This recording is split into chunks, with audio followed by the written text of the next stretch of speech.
Dagon by H.P. Lovecraft. I am writing this under an appreciable mental strain, since by tonight I shall be no more. Penniless, and at the end of my supply of the drug which alone makes life endurable, I can bear the torture no longer, and shall cast myself from this garret window into the squalid street below. Do not think from my slavery to morphine that I am a weakling or a degenerate. When you have read these hastily scrawled pages, you may guess, though never fully realize, why it is that I must have forgetfulness or death. It was in one of the most open and least frequented parts of the broad Pacific that the packet of which I was supercargo fell a victim to the German sea raider.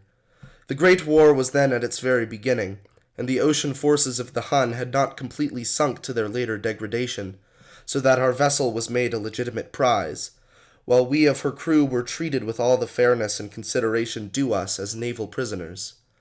So liberal, indeed, was the discipline of our captors, that 5 days after we were taken I managed to escape alone in a small boat with water and provisions for a good length of time. When I finally found myself adrift and free, I had but little idea of my surroundings. Never a competent navigator, I could only guess vaguely by the sun and stars that I was somewhat south of the equator. Of the longitude I knew nothing, and no island or coastline was in sight. The weather kept fair, and for uncounted days I drifted aimlessly beneath the scorching sun, waiting either for some passing ship or to be cast on the shores of some habitable land. But neither ship nor land appeared, and I began to despair in my solitude upon the heaving vastness of unbroken blue. The change happened whilst I slept. Its details I shall never know, for my slumber, though troubled and dream-infested, was continuous. When at last I awakened, it was to discover myself half sucked into a slimy expanse of hellish black mire, which extended about me in monotonous undulations as far as I could see, and in which my boat lay grounded some distance away. Though one might well imagine that my first sensation would be of wonder at so prodigious and unexpected a transformation of scenery, I was in reality more horrified than astonished, for there was in the air and in the rotting soil a sinister quality which chilled me to the very core. The region was putrid with the carcasses of decaying fish, and of other less describable things which I saw protruding from the nasty mud of the unending plain. Perhaps I should not hope to convey in mere words the unutterable hideousness that can dwell in absolute silence and barren immensity. There was nothing within hearing, and nothing in sight save a vast reach of black slime, yet the very completeness of the stillness and the homogeneity of the landscape oppressed me with a nauseating fear. The sun was blazing down from a sky which seemed to me almost black in its cloudless cruelty, as though reflecting the inky marsh beneath my feet. As I crawled into the stranded boat, I realized that only one theory could explain my position. Through some unprecedented volcanic upheaval, a portion of the ocean floor must have been thrown to the surface, exposing regions which, for innumerable millions of years, had lain hidden under unfathomable watery depths. So great was the extent of the new land which had risen beneath me that I could not detect the faintest noise of the surging ocean, strain my ears as I might, nor were there any sea fowl to prey upon the dead things. For several hours I sat thinking or brooding in the boat, which lay upon its side and afforded a slight shade as the sun moved across the heavens. As the day progressed, the ground lost some of its stickiness, and seemed likely to dry sufficiently for traveling purposes in a short time. That night I slept but little, and the next day I made for myself a pack containing food and water, preparatory to an overland journey in search of the vanished sea and possible rescue. On the third morning I found the soil dry enough to walk upon with ease. The odor of the fish was maddening, but I was too much concerned with graver things to mind so slight an evil, and set out boldly for an unknown goal. All day I forged steadily westward, guided by a faraway hummock which rose higher than any other elevation on the rolling desert. That night I encamped, and on the following day still traveled toward the hummock, though that object seemed scarcely nearer than when I had first espied it. By the fourth evening I attained the base of the mound, which turned out to be much higher than it had appeared from a distance, an intervening valley setting it out in sharper relief from the general surface. Too weary to ascend, I slept in the shadow of the hill. I know not why my dreams were so wild that night, but ere the waning and fantastically gibbous moon had risen far above the eastern plain, I was awake in a cold perspiration, determined to sleep no more.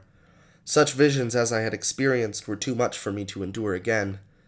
And in the glow of the moon I saw how unwise I had been to travel by day. Without the glare of the parching sun, my journey would have cost me less energy. Indeed, I now felt quite able to perform the ascent which had deterred me at sunset. Picking up my pack, I started for the crest of the eminence.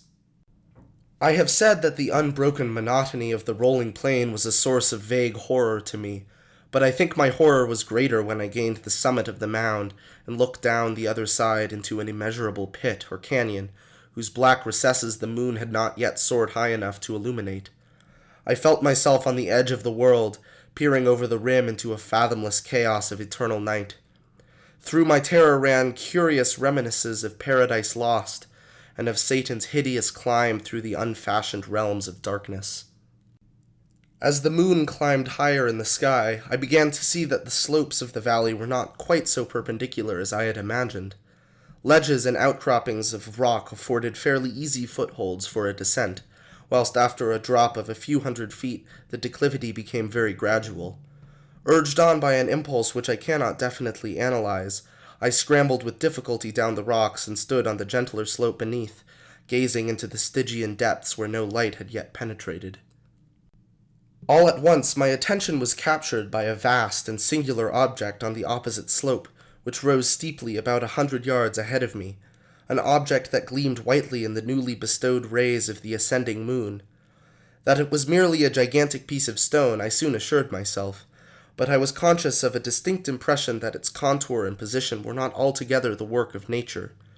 A closer scrutiny filled me with sensations I cannot express, for despite its enormous magnitude, and its position in an abyss which had yawned at the bottom of the sea since the world was young, I perceived beyond a doubt that the strange object was a well-shaped monolith, whose massive bulk had known the workmanship, and perhaps the worship, of living and thinking creatures.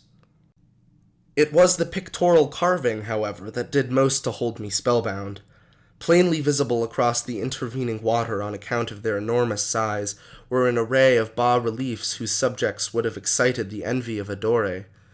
I think that these things were supposed to depict men, at least a certain sort of men, though the creatures were shown disporting like fishes in the waters of some marine grotto, or paying homage to some monolithic shrine which appeared to be under the waves as well. Of their faces and forms I dare not speak in detail, for the mere remembrance makes me grow faint. Grotesque beyond the imagination of a Poe or a Bulwer, they were damnably human in general outline despite webbed hands and feet, shockingly wide and flabby lips, glassy, bulging eyes, and other features less pleasant to recall. Curiously enough, they seemed to have been chiseled badly out of proportion with their scenic background, for one of the creatures was shown in the act of killing a whale represented as but little larger than himself. I remarked, as I say, their grotesqueness and strange size, but in a moment decided that they were merely the imaginary gods of some primitive fishing or seafaring tribe, some tribe whose last descendant had perished eras before the first ancestor of the Plitdown or Neanderthal man was born. Awestruck at this unexpected glimpse into a past beyond the conception of the most daring anthropologist, I stood musing whilst the moon cast queer reflections on the silent channel before me. Then, suddenly, I saw it. With only a slight churning to mark its rise to the surface, the thing slid into view above the dark waters. Vast, Polyphemus-like, and loathsome, it darted like a stupendous monster of nightmares to the monolith, about which it flung its gigantic scaly arms, the while it bowed its hideous head and gave vent to certain measured sounds. I think I went mad then. Of my frantic ascent of the slope and cliff, and of my delirious journey back to the stranded boat, I remember little. I believe I sang a great deal, and laughed oddly when I was unable to sing. I have indistinct recollections of a great storm some time after I reached the boat. At any rate, I know that I heard peals of thunder and other tones which nature utters only in her wildest moods. When I came out of the shadows, I was in a San Francisco hospital, brought thither by the captain of the American ship which had picked up my boat in mid-ocean. In my delirium I had said much, but found that my words had been given scant attention.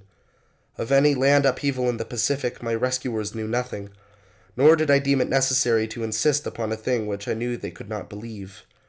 Once I sought out a celebrated ethnologist, and amused him with peculiar questions regarding the ancient Philistine legend of Dagon, the fish god, but soon perceiving that he was hopelessly conventional, I did not press my inquiries.